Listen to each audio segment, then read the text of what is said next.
प्रत्येक मनुष्य अपने जीवन में हमेशा आगे बढ़े इसके लिए वह पूरी लगन से मेहनत करता है, परंतु इसके बाद भी जीवन भर गरीबी के चंगुल में फंस कर रह जाता है। वह अमीर होने के सपनों के उधेड़बुन में अपनी वर्तमान जिंदगी को कोसते रह जाता है। अज्ञानतावश इसके पीछे के कारणों को वह समझ नहीं पाता है। यह सब वास्तुशास्त्र के कारण हो रहा है, जिससे उनके घर में स्थायी दरिद्रता का वास हो गया है और वह अपनी किस्मत को दोषी मानते हैं। आज हम इसके पीछे के कारणों पर विस्तार से चर्चा करेंगे। घर किराए पर लेते समय या घर बनवाते समय पूजा जरूर करवाएं, नहीं तो अपना घर में दरिद्रता का वास हो जाता है। वास्तुशास्त्र का ध्यान न देने से आपके घर के सदस्यों के बीच में कलह होने लग जाता है, उनके बीच कलह होने लगता है और जैसे ही यह स्थिति उत्पन्न होती है, महालक्ष्मी उधर से रूठ जाती हैं, जिसके फलस्वरूप गरीबी अपनी जड़ जमा लेती है। सनातन धर्म के 18 पुराणों में से एक गरुड़ पुराण में भगवान विष्णु और गरुड़ के बीच बातचीत का वर्णन है, जिसमें धर्म से जीवन जीने की कला, मृत्यु, अंतिम संस्कार और पुनर्जन्म संबंधों का जिक्र किया गया है।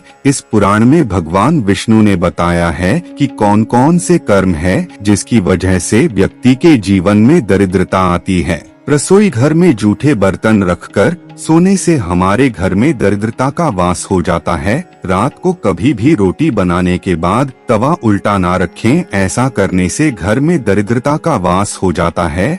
और घर में कभी भी कांटेदार पौधे ना लगाएं, इससे घर का वातावरण खराब होता है और घर के सदस्यों में लड़ाई झगड़ा चालू हो जाता है। हमें आपस में मिलजुल कर रहना चाहिए। संध्या के समय अंधेरा रहता है और वहाँ पर भी दरिद्रता का वास होता है। एक बार हमें पूरे घर में प्रकाश करना चाहिए और भगवान का भजन करना चाहिए। जहाँ गंदगी रहती है वहाँ पर भी दरिद्रता निवास करती है। अपने घर में सफाई रखनी चाहिए और वह हमेशा स्वच्छ कहीं वस्त्र धारण करनी चाहिए। इससे माँ लक्ष्मी की कृपा आप पर सदैव बनी रहती है। और प्रतिदिन स्नान करके भगवान की पूजा करनी चाहिए। ऐसा करने से आपके ग्रह मजबूत होते हैं। महालक्ष्मी की कृपा हमेशा बनी रहती है। मंदिर में पूजा करते समय हमें हमेशा सात्विक भाव रखना चाहिए, अर्थात हम भी प्रातःकाल जल्दी उठना चाहिए, क्योंकि देर से उठने पर माता लक्ष्मी रूठ जाती है और उनके घर पर कभी बात नहीं करती। और हमें हमेशा समय से पूजन करना चाहिए। देर रात भोजन करना भी एक कष्ट का कारण हो सकता है।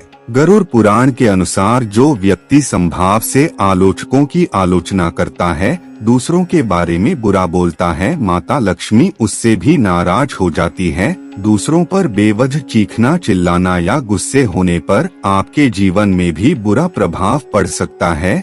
यह भी एक दरिंदा का मूल कारण है। वैष्णव संहिता के अनुसार लक्ष्मी जी सौभाग्य और दरिद्रता को नष्ट करने वाली देवी माना गया है। हम सब यह दो अच्छे से जानते हैं कि लक्ष्मी जी समुद्र मंथन से प्रकट हुई थी और यह बहुत कम लोगों को मालूम होगा कि लक्ष्मी जी के साथ एक देवी और प्रकट हुई थी, जिनको नाम हम में से बहुत कम लोग ही जानते हैं। उनका नाम था आज लक्ष्मी, जो कि दरिंदा और कष्ट का प्रतीक है। हम अलग के नाम से जानते हैं। लक्ष्मी धन, ऐश्वर्य, सुख, समृद्धि की देवी है और अलक्ष्मी दरिद्रता, चरित्रहीनता, दुर्भाग्य की देवी है, करवाती है। इसलिए शुभ अवसरों पर मिठाई खाकर मुंह मीठा किया जाता है और घर को बुरी नजर और दरिद्रता दूर करने के लिए घर के बाहर नींबू और मिर्च टांग दी जाती है। लक्ष्मी जी घर के अंदर जाकर मिठाई खाते हैं और लक्ष्मी जी घर के बाहर नींबू और मिर्ची खाकर संतुष्ट होकर चली जाती है। कि कहे कहीं अनुसार आ लक्ष्मी उन्हीं लोगों पर प्रभाव करती है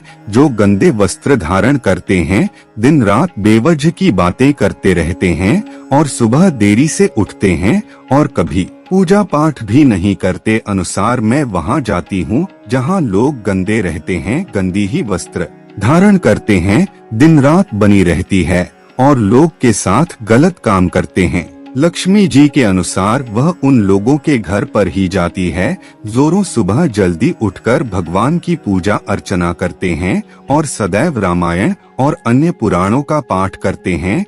जिनके घर में रामायण का पाठ होता है, ऐसे घरों में नकारात्मक ऊर्जा नहीं होती। ऐसे घरों में किसी भी नकारात्मक ऊर्जा का रहना संभव नहीं है।